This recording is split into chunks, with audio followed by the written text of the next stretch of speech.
Learn to Earn.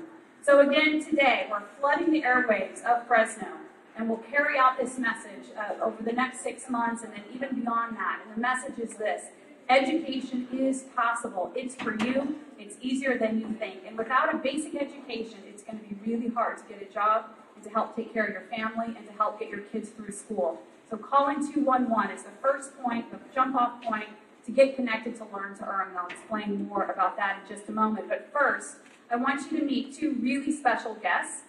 One is from Fresno, and we're going to hear his story in just a moment. He's an example of literally thousands of people in our community right now who didn't have success with school the first time around, but he has overcome tremendous obstacles to be standing before us here today. He's got a powerful message that he's helping to share with the rest of Fresno, and he is Pha Mouavangsou. So Pa, come on up and tell us your story.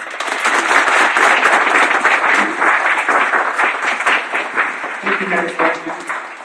I want to give you guys a brief history of me and my relationship with education. So it started off, I came here to the United States when I was 3 years old. Now, Hmong, by the way, and my father served in the secret army that the United States recruited to fight during the Vietnam War against the Viet Cong. And when the U.S. pulled out, the Viet Cong came after our people and my father, so the United States opened the gates for us to have the opportunity to come here. And when we came here, you gotta understand that the Hmong people came from a third world country, that they didn't have much technology, no indoor plumbing, no electricity. They built their own huts. And so the place that they decided to put us was in New York City, right? Of all the places in the world, they put us in New York City. And so my parents came here, and we lived on this 6 or 7 flight of an apartment complex. And they took the stairs every day. And you ask, why didn't they take the elevator? But think about it. These people who've never seen much technology, they see this big machine. The mouth opens, the mouth closes, right? People go in, closes, it opens, and people are gone. So they're eaten alive by this machine. So we just escaped the Vietnam War. Why are we going to push our children into this machine? And so just a little history of how it was when we came here to the United States, how the culture, big culture clash when we got here. So when we got into the United States, we were in New York. It was cold. My parents didn't like it, so we ended up moving to Southern California. And then eventually we moved here to the Central Valley, like maybe many of your family members, because of the fact of the agriculture. And my parents, that's all they knew. They weren't educated, they didn't have a trade, but they didn't know how to farm. So we ended up here in the Central Valley. And when we got here, I was in junior high. There's 9 siblings, and I'm kind of in the middle of 9 siblings, so I had major middle child syndrome. And when we were here, my older brothers and sisters went to high school, younger brothers and sisters went to elementary school, and then I went to junior high, so I walked home. They picked up everybody else but me. And because I walked home every day, and being the middle child, sometimes they forgot about you. So I came home a little bit later, and sometimes I didn't come home. And so when I was a teen, I got involved in gangs. And when I was a junior heading to my senior year, I got my girlfriend pregnant at the time. And in the Hmong culture, you get her pregnant and you're going to marry her. So I got married in my senior year. And my father and me didn't see eye to eye at this point. And so my father said, you created all this mess, you got to deal with it. So the stubborn man I was, I picked up my little family and said, fine. So I dropped out of high school. And I took my little family and moved all the way to Dallas, Texas for a couple of years. And then one day my ex-wife, you noticed the term, right? She decided she didn't want to be married anymore. And so she up and left. And at that point I was 21 years old. I was a high school dropout, teenage father, single father, married, divorced. I was my dad's favorite child at that moment, right?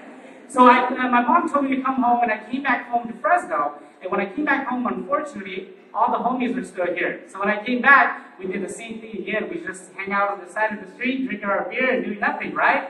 So one day my son, he finally went to school, and my son did this exercise called, Who is Your Hero? And he said, I was his hero. And I thought about it, and he said, when he grew up, he wanted to be just like me. So that was a reality check. And I decided at that point to come back to Fresno Adult School. So I went back to Fresno Adult School and got my GED. And then when I was 27, I decided to go to college. And that's when I enrolled over there at Hill College. Went on and got my associate's degree. And I continued on to DeVry, got my bachelor's and master's. And along the way, I just want to leave you with a message is that nobody can tell you who or what you can be.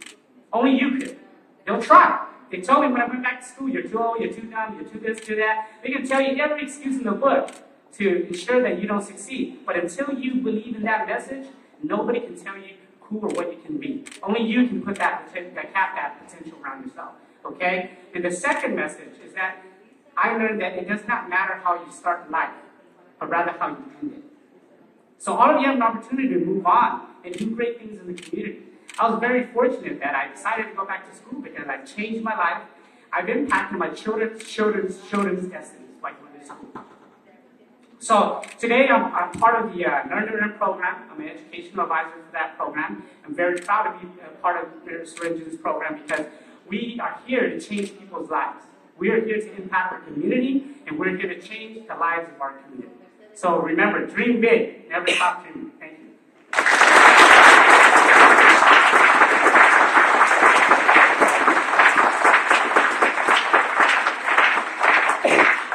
That was so good. And Pa's story and others just like his are today beginning to fill the airwaves and to populate the internet to tell Fresno the message that it's possible. You can overcome obstacles.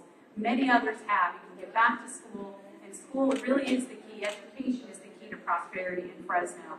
And to commemorate this very special occasion, the launch of this initiative, we're joined by our nation's leader of adult education and vocational education.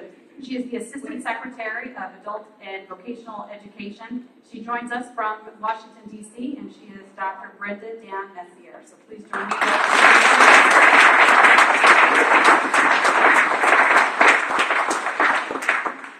Still morning. Good morning, everybody. How's everybody this morning? Thank you very much, Mayor, for that wonderful introduction. But really, more importantly, I want to thank you for your visionary leadership and bringing the community all together on behalf of our adult students. I just also have to give a tremendous shout out to all the students that are here today. Prior to coming to the United States, I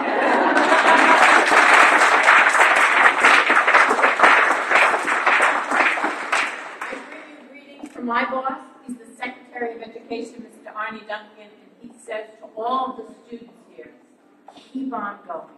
Keep on going to school. Finish what you started here. Go on to college and realize your dreams. So congratulations to all of you for being here. I met with the mayor about a year ago, and she described to me this program that she was putting together in Fresno. And so I'm so honored to be here today as you launch this Learn2Earn initiative. And really, I have to say to you, it's a national model. And why I'm here is to highlight and spotlight this work so that we can share this all across the country. As the mayor mentioned, I'm proud to be the Assistant Secretary for the Office of Vocational Adult Education, and I oversee adult education, career and technical education, our community colleges, and correctional education.